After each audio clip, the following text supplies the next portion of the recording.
నమస్తే, welcome to of the record. విభజన చట్టంలో పొందుపరిచిన హామీల గురించి కేంద్ర ప్రభుత్వాన్ని జగన్ ఎందుకు ప్రశ్నించలేకపోతున్నారు? ఎన్డీఏ ప్రభుత్వంపై విమర్శలు వద్దనుకుంటున్నారా, లేక వేరే కారణాలు ఏమైనా ఉన్నాయా? జగన్ మౌనానికి కారణమేంటి?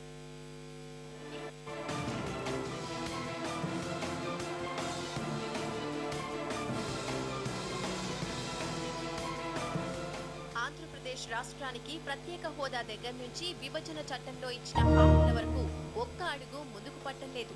కేంద్రంలో ఎన్డీఏ ప్రభుత్వంలో టీడీపీ భాగస్వామి అయినా గట్టిగా నిలదీయలేకపోతోంది. మరి ఆంధ్రప్రదేశ్ లో ప్రతిపక్షమైన వైఎస్ఆర్ కాంగ్రెస్ పార్టీ ఏం చేస్తోంది? ఆ పార్టీ అధినేత జగన్ ఎందుకు నోరిప్పటం లేదు? రాజకీయ వర్గాల్లో ఇవే సందేహాలు.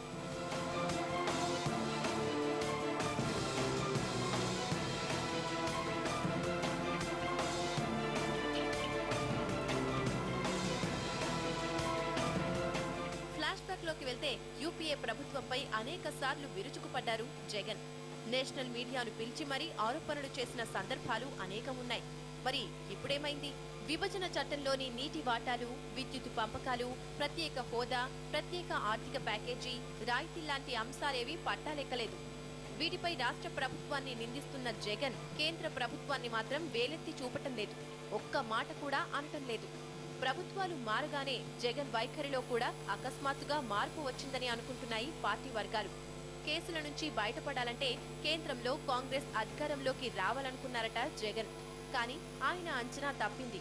తిరుగులేని మెజారిటీతో బీజేపీ పవర్లోకి రావటం వైసీపీ అధినేతకు కొనుకు లేకుండా చేస్తోందన్న ప్రచారం జరుగుతోంది.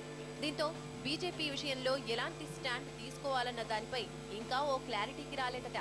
పరస్పర విరుద్ధ సిద్ధాంతాలున్న బీజేపీతో కలిసి వెళ్లాలా, సైలెంట్ గా ఉండాలా అన్న విషయంపై పార్టీలో చర్చ జరుగుతోందని సమాచారం.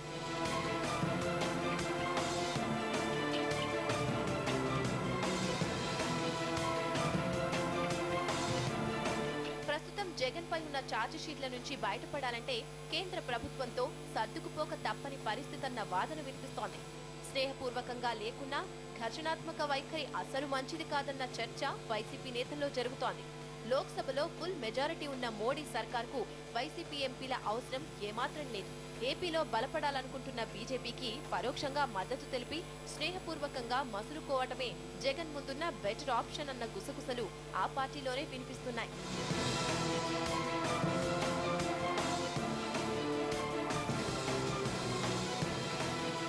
మతతత్వ పార్టీలతో జతకట్టేది లేదని ఎన్నోసార్లు చెప్పిన జగన్ కేసుల నుంచి బయటపడ్డానికి ఏ మార్గాన్ని ఎంచుకుంటారోనన్న ఉత్కంఠ నెలకొంది. కేంద్రంలో కాంగ్రెస్ ఇప్పుడిప్పుడే కోలుకునే పరిస్థితి లేదు. కాబట్టి బీజేపీతో స్నేహపూర్వకంగా ఉండటమో, నిందించకుండా మౌనంగా ఉండటమో ఏదో ఒక మార్గం తప్పదంటున్నారు. అవకాశం చిక్కినప్పుడల్లా రాష్ట్ర ప్రభుత్వ వైఫల్యాలపై దుమ్మెత్తిపోస్తున్న జగన్ కేంద్రాన్ని పల్లెత్తు మాట అనకపోవడానికి అదే కారణమనే వాదన వినిపిస్తోంది. ఒకవేళ కేంద్రాన్ని ఏదైనా అంటే కేసుల విషయంలో చుక్కలు ఎదురవుతాయని వైసీపీ నేతలు కలవరపడుతున్నారట. 8 మంది ఎంపీలతో 67 మంది ఎమ్మెల్యేలతో ఎంత బలంగా ఉన్నా ఈ కేసుల్లోంచి బయటపడాలంటే కేంద్రం ముందు తలవంచక తప్పదన్న వాదన వినిపిస్తోంది. మరి ఫ్యూచర్లో బీజేపీ, వైసీపీల మధ్య రిలేషన్ ఎలా ఉంటుందో చూడాలి.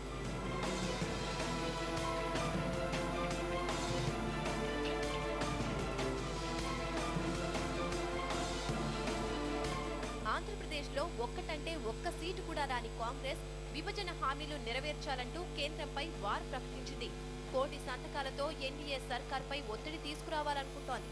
కానీ 67 మంది ఎమ్మెల్యేలతో ప్రధాన ప్రతిపక్షంలో ఉన్న వైసీపీ అధినేత జగన్ మాత్రం మౌనంగా ఉండటం అటు రాజకీయ వర్గాల్లోనూ చర్చనీయాంశమవుతోంది. ఓవరాల్ గా జగన్ పరిస్థితి ముందు నొయ్యి వెనుక గొయ్యిలా మారింది. మరి ఈ చిక్కుల నుంచి ప్రధాన ప్రతిపక్ష నేత ఎలా గట్టెక్కుతారో?